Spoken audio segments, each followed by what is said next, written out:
Merci, monsieur le député. Monsieur Nilor.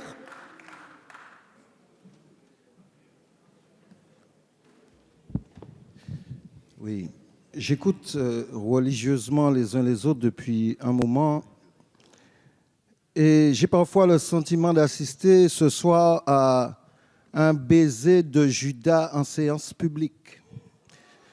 D'un côté, on fait l'éloge de la loi SRU sur tous les bancs, mais dans le même temps, on lui plante 3 couteaux dans le dos.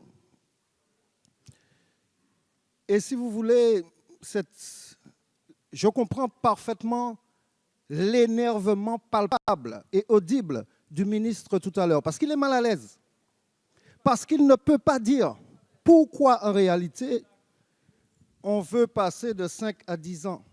Vous imaginez, c'est comme si on donnait un droit de licencier un employé et que cette déclaration-là se fasse 10 ans après. Il s'inscrit au Pôle emploi 10 ans après. Ça permet de camoufler les chiffres du chômage pendant un bon moment.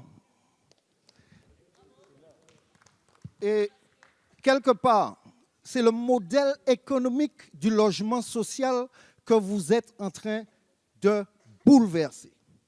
Et ce qu'il faut dire, si vous ne pouvez pas le dire, ce qu'il faut dire, c'est que vous imposez quelque part au HLM de vendre pour être rentable, pour rester rentable. Mais où la vente de ces HLM sera bénéficiaire? Mais forcément, ce sont dans les villes les plus riches, les villes déjà les moins dotées en logements HLM. Et c'est peut-être ça que vous n'osez pas dire, c'est peut-être ça la raison non avouée et la cause de l'interpellation d'André Chassaigne. Osez nous dire que dans les villes qui sont en dessous de ce quota de 20%, qui sont les villes les plus riches, c'est là que la vente de HLM à des sociétés privées sera le plus rentable.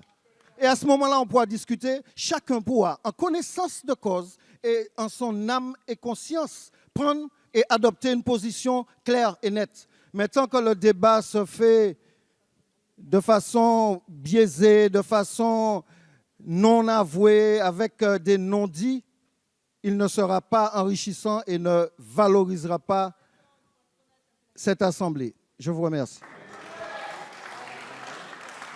Merci, monsieur le député. Monsieur